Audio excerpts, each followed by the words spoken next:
শুনছেন story mania, গল্প শোনার নতুন ঠিকানা।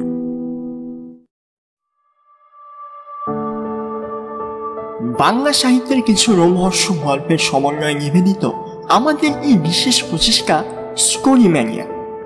আজ আপনাদের জন্য হেমেন্দ্র কুমার রায়ের এক অদ্ভুত মজাদার ভূতের গল্প মাথা ভাঙার মাঠ। শুরু হচ্ছে আজকের গল্প।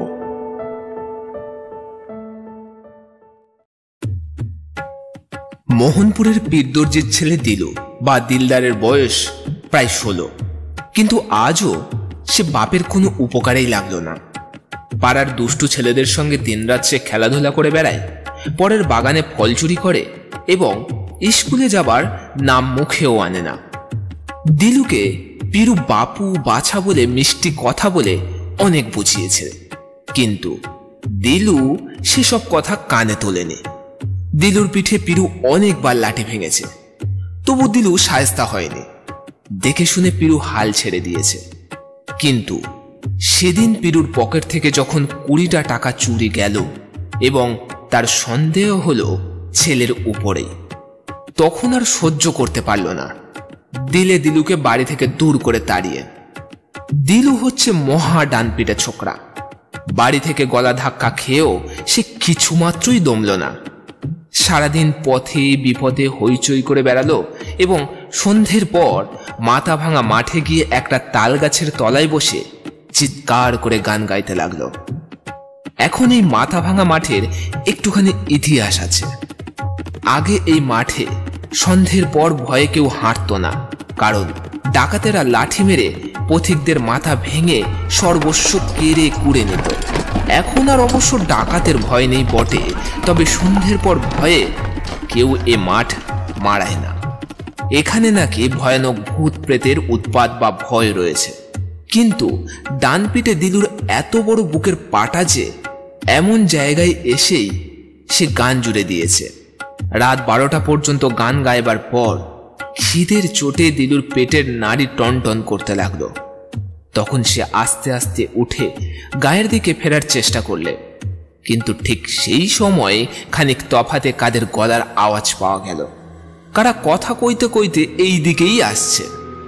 মাথা ভাঙার মাঠে রাত দুপুরে মানুষের সাড়া পাওয়া যায় এমন অসম্ভব কথা দিলু কোনোদিনও শোনেনি। তবে কি সত্যি সত্যি? ভয়ে দিলুর মাথার চুল পর্যন্ত শটান খাড়া হয়ে উঠল। তাড়াতাড়ি কোন দিকে চম্পট দেবে তাই ভাবছে। এমন সময় চাঁদের আলোয় দেখতে পেল কারা সব দল বেঁধে একেবারে তার সম্মুখে এসে পড়েছে। গুনতিতে তারা 20 জন। মানুষের মতো দেহ, অথচ প্রত্যেকেই উঁচুতে মোটে 1 হাত। তাদের অনেকেরই মাথার চুল আর গোঁপদাড়ি পেকে গেছে বটে, কিন্তু তবু তারা ছোট ছোট খোকার চেয়ে বেশি ঢ্যাঙা হতে পারেনি। দিলু চোখ কপালে তুলে অবাক হয়ে ভাবছে, এ আবার কোন মুল্লুকের মানুষ রে বাবা। এমন সময় দলের ভিতর থেকে একটা লোক তার কাছে এগিয়ে এলো। সে লোকটা বেজায় বুড়ো, বেজায় বেটে, আবার তার সনের মতো পাকা দাড়ি পা পর্যন্ত লুটিয়ে পড়েছে। বুড়ো বললে, এই যে অবাধ্য বাপের ছেলে দিলু, আমরা তোমাকেই এতক্ষণ খুঁজছিলাম। দিলু জবাব দেবে কি, তার দাঁতে দাঁত লেগে গেল।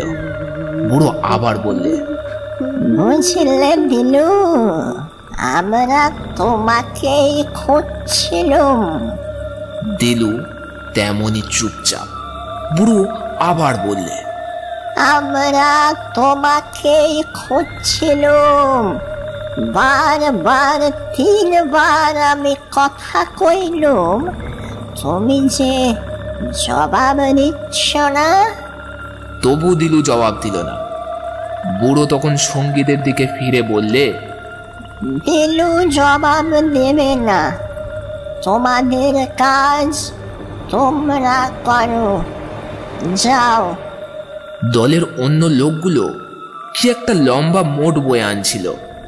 হঠাৎ তারা সেই মোটটাকে ধুপ করে দিলুর পায়ের তলায় ফেলে দিলে। সেটা একটা মরা। বুড়ো বললে, দিলু, ওই মরাটাকে কাঁধে তুলে নাও। দিলু আঁতকে উঠে বললে, ওরে বাপরে, আমি পারবো না। কিন্তু সেই খুদে খুদে লোকগুলো চারিদিক থেকে ছুটে এসে তাকে একেবারে মাটির উপরে ফেলে ফেললে। তারপর তারা মরাটাকে তুলে এনে দিলুর পিঠের উপরে দিলে চাপিয়ে। ভীষণ আতঙ্ক ও বিস্ময়ে দিলু বুঝতে পারলে যে মরার হাত দুটো তার গলা আর পা দুটো তার কোমর ভীষণ জোরে চেপে ধরলে। ভূতের পাল্লায় পড়ে দিলুর প্রাণ বুঝিয়া যায়। মরাটাকে পিঠে নিয়ে উঠে দাঁড়িয়ে সে ভাবতে লাগলো, বাবার অবাধ্য হয়ে পাপ করেছে বলেই এই ভূতগুলো আজ তার উপরে এত তম্বি করতে পারছে। সেই নাক মুলছে, কান মুলছে, আর কখনো বাবা মায়ের অবাধ্য হবে না। বুড়ো বললে, দিলু, যখন আমি তোমাকে মরাটা তুলতে বললুম তখন তুমি আমার কথা শুনলে না। এখন যদি আমি তোমাকে বলি যে মরাটাকে গড়ে দিয়ে এসো, তাহলেও কি তুমি বোধহয় আমার কথা শুনবে না? দিলু কাঁপতে কাঁপতে বলল, হ্যাঁ হ্যাঁ, শুনবো শুনবো শুনবো।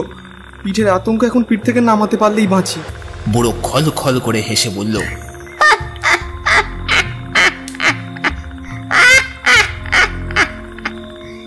বেশ বেশ, এরই মধ্যে তোমার সুবুদ্ধি হয়েছে দেখে খুশি হলো। এখন যা বলি মন দিয়ে শোনো।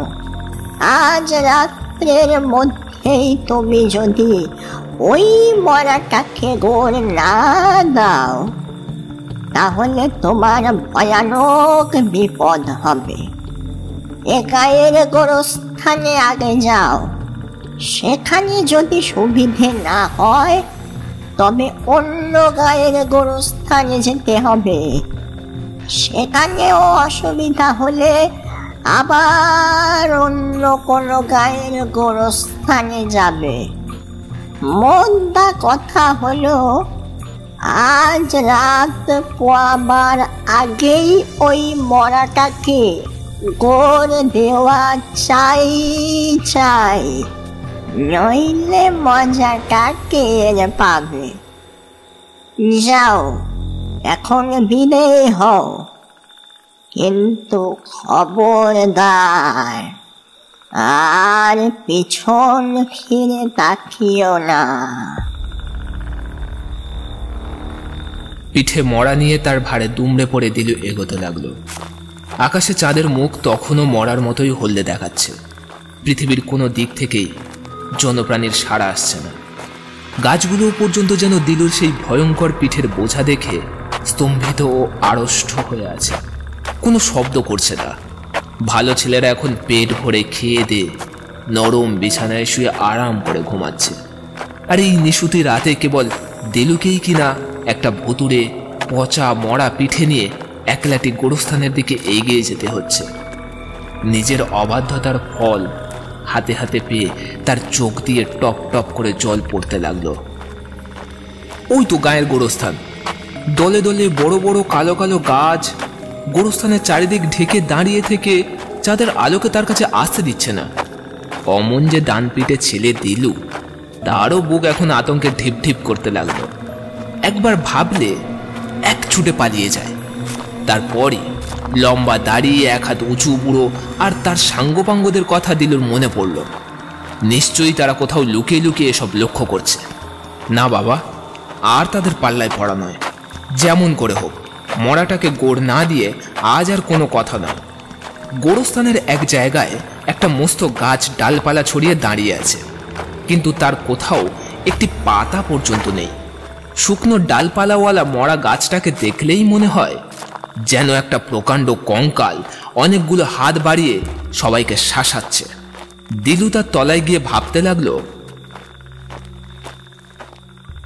তাই তো, গোরস্থানে তো এলুম, কিন্তু কোদালও নেই, কুড়ুলও নেই, এখন মাটি খুঁড়বো কেমন করে? হে লম্বাদাড়ি বুড়ো হুজুর, আপনি কোথায় আছেন জানি না, কিন্তু একটু সাহায্য করুন। দিলুর কানে কানে কে বললে, ওই শুকনো গাছের তলা আছে, দেখো।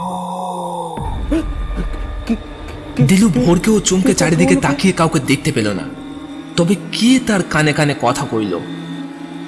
আবার কে বললে, ওই শুকনো গাছের তলায় চেয়ে দেখো। দিলুর গা রোমাঞ্চিত হয়ে উঠল। কিছুই না বুঝে এসে বলল, তুমি আবার কে বাবা? দেখা দাও না অথচ কথা কও। আমি হচ্ছি তোমার পিঠের মরা। ওহো, কি বিপদ! তুমি আবার কথা কইতে পারো নাকি? মাঝে মাঝে পারি।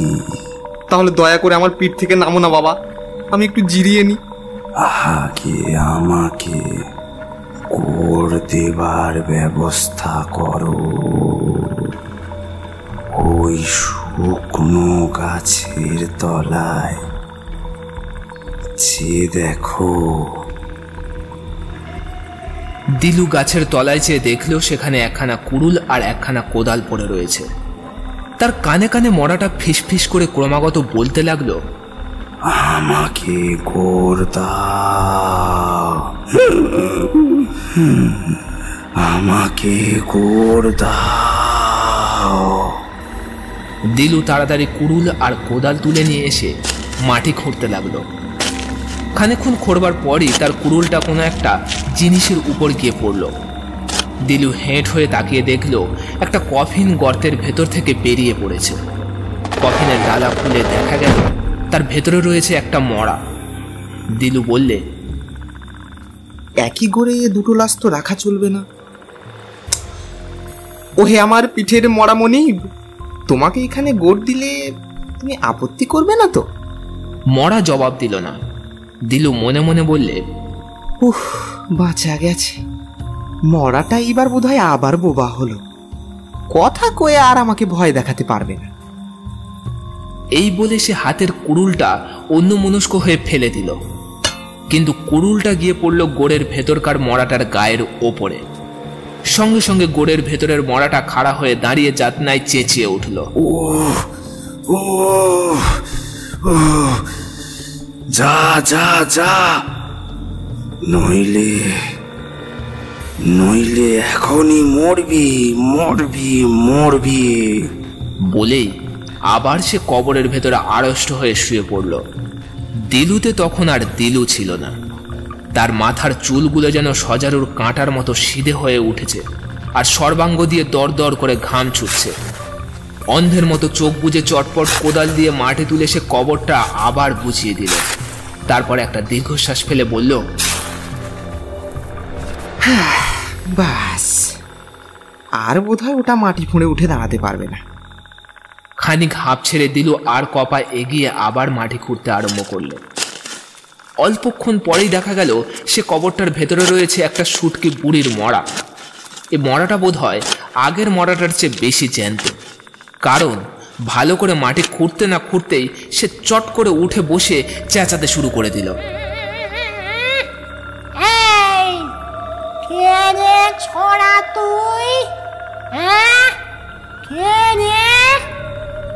দিলু ভয়ে পিছিয়ে এলো। কোনো জবাব না পেয়ে শুটকি বুড়ি মরাটা ধীরে ধীরে দুই চোখ মুদে ফেলল। তারপর ধীরে ধীরে আবার কবরের ভিতরে শুয়ে পড়ল। দিলুও যে তখনই তাকে মাটি চাপা দিতে দেরি করলো না সে কথা বলাই বাহুল্য। সে আবারও একটা জায়গায় খুঁড়তে শুরু করলো, কিন্তু এবার যেই মাটির ভেতর থেকে আর একটা মরার একখানা হাত দেখা গেল, অমনি সে তার উপর মাটি চাপা দিয়ে বললে, না, এই গোরস্থানে দেখছি সব কবরই আজ ভর্তি। এখন আমার উপায় কি হবে? আমার পিঠের মরা পিঠ থেকে নামাই কেমন করে? এই গায়ে তো আর কোনো গোরস্থান নেই। যাহা তাক এই কথা বলা, পিঠের মরা অমনি দিলুর কানে কানে ফিস ফিস করে বললে, মামদপুরের গোরস্থান ওইদিকে। প্রাণের দায়ে দিলু সেই দিকেই অগ্রসর হলো। দু চারবার এবড়ো খেবড়ো আঁকা বাঁকা পথে সে হোঁচটকে পপাত ধরনের তলে পড়ল, কিন্তু তার গলা ও কোমর থেকে মরার হাতের পায়ের বর্জ্য আঁটুনি তবু আলগা হলো না। তার পিঠের ওপরে এই ভীষণ মোড় দেখে পেঁচারা চেঁচিয়ে বাদুড়ের শুনিয়ে কি যেন বলতে লাগলো। আশেপাশে জলাভূমির মধ্যে আলেয়ার আলোগুলো যেন আরো বেশি জলজলে ও ব্যতিব্যস্ত হয়ে উঠল। দিলু বারংবার নিজের মনেই প্রার্থনা করতে লাগলো, হে আল্লাহ, দয়া করো আমায়, আল্লাহ দয়া করো, মামুদপুরকে তাড়াতাড়ি কাছে এনে দাও আল্লাহ। শেষটা সে মামুদপুরে এসে হাজির হলো। মরা বললে, ওই ওই গোরস্থান, আমাকে গোর দাও, শিগগিরই গোর দাও আমাকে। এইবারই ছিনে যোগ দুর্দান্ত মরার কবল থেকে নিস্তার পাবে বলে দিলু হনহন করে পা দুটো গোরস্থানের দিকে চালিয়ে দিলে, কিন্তু বেশি এগোতে হলো না। হঠাৎ দিলু মুখ তুলেই চক্ষু স্থির করে রইল। ওরে বাবা, মামুদপুরে গোরস্থানের পাঁচিলের উপর পালে পালে ভূত আর পেতনি বসে আছে। কেউ খুব বুড়ো, কেউ আধ বুড়ো, কেউ যুবা, আবার কেউ বা শিশু। তাদের প্রত্যেকের চোখ উনুনের জ্বলন্ত কয়লার মতো দপদপ করছে। একটা বেজায় রোগার ঠ্যাঙা ভূত হঠাৎ দাঁড়িয়ে উঠে মাথার উপর দুটো হাত নেড়ে ক্রমাগত বলতে লাগলো, এখানে হবে না, এখানে ঠাঁই নাই, এখান থেকে অন্য জায়গায় যাও, এখানে একদম হবে না, একদম ঠাঁই নাই, এখানে যাও যাও। আর একটা বেজায় মোটা ভূত হঠাৎ পাঁচিল থেকে মাটির উপর থপাস করে লাফিয়ে পড়ে খনা সুরে বলতে লাগলো, শোন তবে কান পেতেই ওরে দুরাচার, তোকে মোরা খাবো করে চাটনি আচার, চোখ দুটো ছিঁড়ে নিয়ে খেলা যাবে ভাটা, আঙুল বাজিয়া হবে চচ্চড়ি ডাটা, লোমে তোর বানাই বসিতের কম্বল, মেটে দিতে হবে কাঁচা রসালো অম্বল, ঠ্যাঙের রাঙারে খাবো করিয়া টান্না, নারী বুড়ি শুষ্ক করি টাঙাবো আল্লাহ, হৃৎপিণ্ড কাটিয়া হবে দিয়ালের করি, হাড়ের গুঁড়োতে হবে দাঁত মাজা খড়ি, শোন চুচো কানামাছি, শোন রে মশক, চুল দাড়ি চেটে নিয়ে করিব তোষক, চেটে নিয়ে চালকানা হবে গায়ে জামা, নাদা পেটে তৈরি হবে তোপায় এক ধামা, তোপায় এক ধামা, তোপায় এক ধামা। এরকম সব ভয়ানক কথা শুনলে কোনো ভদ্রলোকেরই আর এগোবার ভরসা হয় না। দিলুরও হলো না। কিন্তু দিলুর পিঠের মরা তার কানে কানে বললে, গোর দাও, গোর দাও, গোর দাও, আমাকে গোর দাও। কি আর করার, মরেছি না মরতে আছি, যা হবার তাই হোক, এই ভেবে দিলু পায়ে পায়ে আবার এগোতে শুরু করলো। আর যায় কোথা, মামুদপুরে গোরস্থানের ভূত পেতনিরা পাঁচিলের উপর উঠে দাঁড়িয়ে ক্ষণক্ষণে আওয়াজে সমবেত সঙ্গীত আরম্ভ করলে, মার মার ঠাস করে মার চর আর কিল গুম গুম, গোভূতকে ডেকে আন শিঙে তার খুব ধার, মাম দৌড়াতে যাক হুঁশিয়ার, মার মার মার মার। আচম্বিতে কোথা থেকে দুখানা অদৃশ্য হাত এসে দিলুর চুলের মুঠি ধরে বার কয়েক ঝাঁকুনি মারে, তাকে শূন্যে তুলে বলের মতো 4-5 বার লোফালোফি করলে এবং তারপর দেহটাকে পাশের একখানায় ছুঁড়ে ফেলে দিলে। সেই বিশ্রী একগুঁয়ে মরাটা তবু দিলুর পিঠ ছেড়ে একটুও নড়ল না। কোনো রকমে আধমরা হয়ে দিলু হাঁপাতে হাঁপাতে উঠে দাঁড়াতে দাঁড়াতে শুনল পাঁচিলের উপরে তাল ঠুকতে ঠুকতে ভূত পেতনিরা তখনও গাইছে, আয় দেখি ফের হেতা আয় দেখি, এবারে তুই করে দেবো ঢেকে ঢেকে হেঁকে হেঁকে, ঢেকে ঢেকে হেঁকে হেঁকে। ঢিকি ঢিকি হিকি হিকি যে কাকে বলে দিলু তা জানতো না, জানবার স্বাদও তার ছিল না। সে খালি কাঁদো কাঁদো মুখে বললে, ওগো পিঠের মরা মশাই, মরেও যখন আপনি মরেননি তখন ব্যাপারটা নিশ্চয়ই দেখতে পাচ্ছেন। আমার কি ওখানে আর যাওয়া উচিত? তাহলে আমি তো মরবই, আপনার হাড় কখানাও আর আস্ত থাকবে না। মরা হঠাৎ তার একখানা হাত বাড়িয়ে দিয়ে একদিকে অঙ্গুলি নির্দেশ করে বললে, হোসেন ভাঙার গোরস্থান ওইদিকে। আবার আপনি তো মরেইছেন, এবার আমাকেও মারবেন দেখছি। একটা খোঁড়া ভূত তখন নেংচে নেংচে নাচতে নাচতে গান ধরেছে।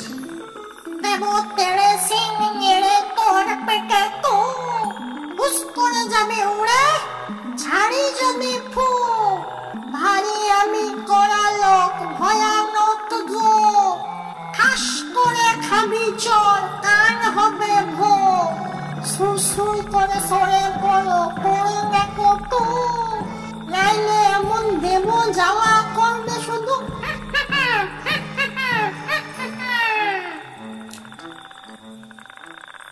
দিলুর আর টু শব্দ করার সাধও ছিল না। সে কাঁপতে কাঁপতে ও মাতালের মতো টলতে টলতে কোনো ক্রমে আবার এগিয়ে চলল। সে বেশ বুঝলে আজ আর তাকে কেউ বাঁচাতে পারবে না। পাগলের মতো কতক্ষণ সে যে পথ চলল কিছুই জানতে পারল না। কিন্তু মরাটা যখন আচম্বিতে তার কানে কানে বললে, ওই ওই হোসেন ভাঙার গোরস্থান, চলো চলো, তখন সে চমকে চেয়ে দেখলে পূর্ব আকাশের অন্ধকার বুকের ভেতর থেকে একটু একটু করে রূপালী আলোর আভা ফুটে উঠেছে। মরা বললে, আর আর সময় নেই, আর সময় নেই, গোড় দাও, গোড় দাও, আমাকে গোড় দাও। কিন্তু আগেকার গোরস্থানের যে কাণ্ডটা ঘটেছিল সেটা মনে করে দিলু আর অন্ধের মতো এগিয়ে গেল না। ভালো করে চারিদিকে চোখ বুলিয়ে নিয়ে যখন সে দেখল ভূত পেতনিরা এখানে সমবেত সঙ্গীত গাইবার জন্য প্রস্তুত নেই, তখন পায়ে পায়ে এগিয়ে গিয়ে খুব সাবধানে হোসেনডাঙ্গার গোরস্থানে প্রবেশ করলে। মরা আঙুল দিয়ে দেখিয়ে বললে, ওই ওই ওইখানে, ওইখানে, ওই জায়গায়। দিলু আরো কয়েক পদ অগ্রসর হয়ে দেখলে একটা কবরের পাশে একটা কফিন পড়ে রয়েছে। কবরটা নতুন খোঁড়া হয়েছে, কিন্তু কফিনের ভেতরে কোনো মরা টরা কিছুই নেই। দিলু বললে, বুঝেছি মশাই, বুঝেছি। আপনি আমার পিঠে চড়ে আজ আরাম করবার জন্যই এই কফিন থেকে পালিয়ে এসেছিলেন কি, তাই তো? কিন্তু আগে এই কথাটা জানিয়ে দিলে আমাকে তো আর অমন 7টা ঘাটের জল খেয়ে মরতে হতো না। মরা ঠিক মরার মতোই বোবা হয়ে রইল। দিলু তখন কবরের পাশে গিয়ে দাঁড়ালো। অমনি রাত 12টা থেকে যে ভয়ানক মরাটা তার পিঠ ছেড়ে নামবার নাম পর্যন্ত করেনি, হঠাৎ সে তার হাত আর পা দুটো দিলুর গলা আর কোমর থেকে খুলে নিয়ে ধপাস করে সেই কবরের কফিনের ভেতর গিয়ে পড়ে একেবারে স্থির হয়ে রইল। পাছে আবার তার জ্যান্ত মানুষের পিঠে চড়বার শখ হয়, সেই ভয়ে দিলু খুব তাড়াতাড়ি তার উপরে মাটি চাপা দিয়ে ফেলল। বাড়িতে ফিরে এসে দিলু তার বাবার 2 পা ধরে বলল, ও বাবা, বাবা গো, ও বাবা, বাবা, আজ থেকে তুমি যা বলবে আমি তাই শুনবো বাবা, আমি তাই শুনবো। দিলু কিন্তু নিজের কথা রেখেছিল, সে আর কখনো বাবার অবাধ্য হয়নি।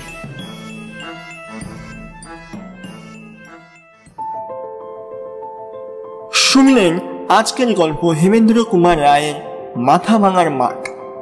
গল্পকথক এবং অন্যান্য চরিত্রে রয়েছে অভিজিৎ, পথিক, তুহিন, রেভু।